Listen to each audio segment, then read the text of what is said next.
Hi everyone, today we are talking about a topic that so many parents struggle with without even realizing it. Sensory processing issue. The tricky thing about sensory challenges is that they don't always look like a big problem. Most of the time, they show up in a tiny everyday behavior that looks normal or just a part of the personality.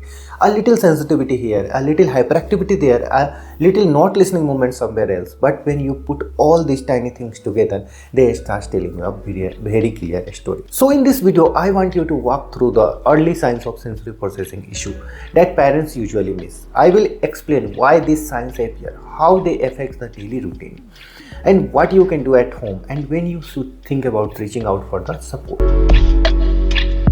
Before we talk about signs, let's make sure what we understand about sensory processing actually is. Sensory processing is simply how your child's brain takes in information from the world and makes sense of it. This information comes through the sound, touch, movement, taste, smell, sight, and even internal signals like hunger or the body position. For most children, the brain filters this information smoothly. It knows what to pay attention to and what ignores and how to respond. But for some children, this filtering system does not work as smoothly. They may get overwhelmed by too much input, or they may crave a stronger input because they don't feel just enough. Some children receive the right information but cannot organize it well. When this happens, everyday activity start feeling confusing, tiring, or stressful. This is where the early sensory sign begins to show up. One of the earliest signs parents notice is a strong reaction to everyday sounds.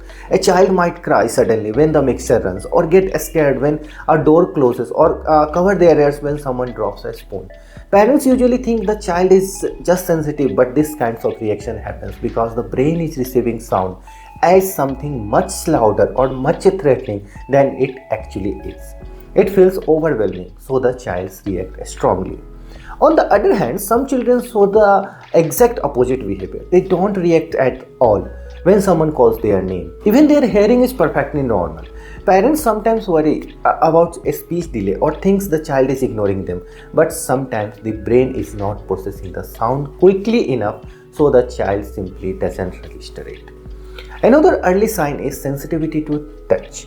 Simple things like combing hairs, cutting nails, wiping the face, or wearing certain clothes can feel extremely uncomfortable. A small clothing tag or a tight socks might feel irritating or even sometimes painful also. These children are not being dramatic. Their touch receptors are more sensitive, so normal sensitivity feels too intense for them. Some toddlers show the opposite pattern and are constantly on the move. They run, jump, climb, spin, and don't seem to slow down for a moment. This is not just high energy. Their body is craving movements because their brain is not getting enough feedback about where their body is in the space. Movements helps them to feel grounded. You may also notice delay in simple play skills. Stacking blocks, fitting shapes, turning pages, or holding a spoon may take more efforts. This is not always a developmental delay. Sometimes the brain is not receiving clear sensory information to guide the hands, so the child has trouble knowing how to use objects. Transitions are another big area. Moving from one activity to another become difficult. Stopping, play, coming to the table, going from the bar to the bedtime, these moments often turn into meltdown. Children with sensory issues find changes unpredictable, and the shift from one type of sensory input to another feels very uncomfortable. Another is the bath time. It can also reveal the early signs. Some children scream when the water touches their face, others avoid the washing completely. And then there are kids who loves water so much. They splash endlessly and don't want to come out. Both extremes show the sensory differences. Mouth-related behaviors are also very common. Some children chew on everything, clothes, toys, fingers, random objects because their oral muscles are craving the input. Others avoid many food and prefer only soft and familiar textures. All of these are sensory clues. As children grow, sensory signs start showing up in a new ways. One common sign is difficult following the instruction. Parents may think the child is not listening, but often the child is genuinely struggling to process information because the brain is busy dealing with the other sensory input in the environment. Many children get distracted very easily. They look around frequently, get worried by lights, fans, movements, or even the sounds. This is not always attention deficit. Their brain is having trouble filtering what is important and what can be ignored. Some children gets very upset over a small changes, a different cup, a new chair, a new routine at a school, or a slight change in their order of activities. This can cause anxiety. Productivity helps them to feel safe because their sensory input feels more organized. Body awareness is another area parents miss. These children bumps into the things, fall often, move differently, or sit very close to the others without understanding the personal space.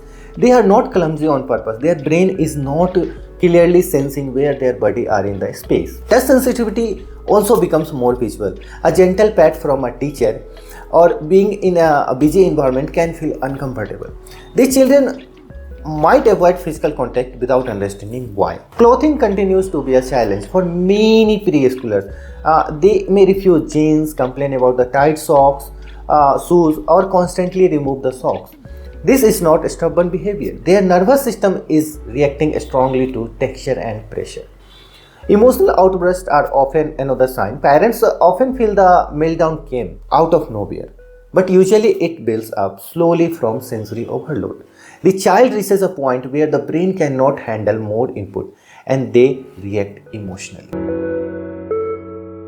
There are few signs that even experienced parents don't connect to sensory issue. One of them is a child who always seems tired or low energy. These children often avoid physical play, move slow, or get tired quickly. Their brain is not receiving a strong feedback from their muscles and joints, so movement feels harder for them. Another sign is the child who seems very independent and avoids hugs or closeness. Parents think it is just personality, but sometimes touch feels too uncomfortable or unpredictable, so the child naturally pulls away. Some children line up toys or arrange objects in pattern. Parents often only associate it with the autism, but it is also a sensory strategy. Creating visual order helps the child to feel more in control when everything else feels overwhelming. Getting stuck on the same activity is another sign. A child may want the same routine, same toy, the same action again and again because repetition helps them to regulate their nervous system. Quiet and withdrawn children are also easy to overlook. Some kids shut down not because they are shy, but because they feel overwhelmed by the sensory input. A dislike for crowds is another early clue. Birthday parties, malls, loud functions, or busy classroom can feel chaotic and unpredictable, so the child avoids them. And finally, difficulty sitting at the table for meals is often blamed on behavior. But for many children, the sensory demands of sitting still, handling food smell, dealing with the conversation, and focusing on eating at the same time feel too intense and too overwhelming. All of these signs have a simple explanation. The child's brain is not misbehaving. It is trying to do its job, but is getting confused by the type or amount of sensory information coming in.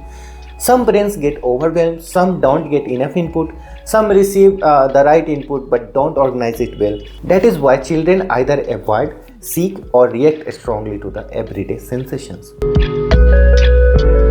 If these behaviors are affecting daily life, creating stress for the family, delaying in the learning, or making your child feel overwhelmed, it is a good time to talk to an occupational therapist. Early support makes a huge difference. Children's brains are flexible and respond beautifully when they get the right guidance.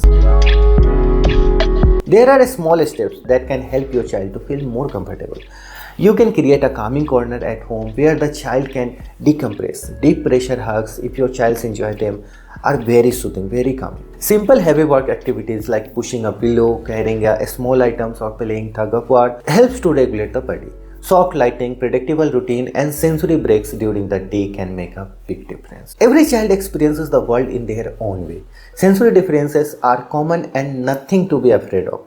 The key is noticing the early signs so you can support your child before the challenges grow bigger. If this video was helpful, please like, share and subscribe to Be Care and let me know in the comment which sign you have noticed in your child. Thank you for watching. I will see you in the next video. Thank you.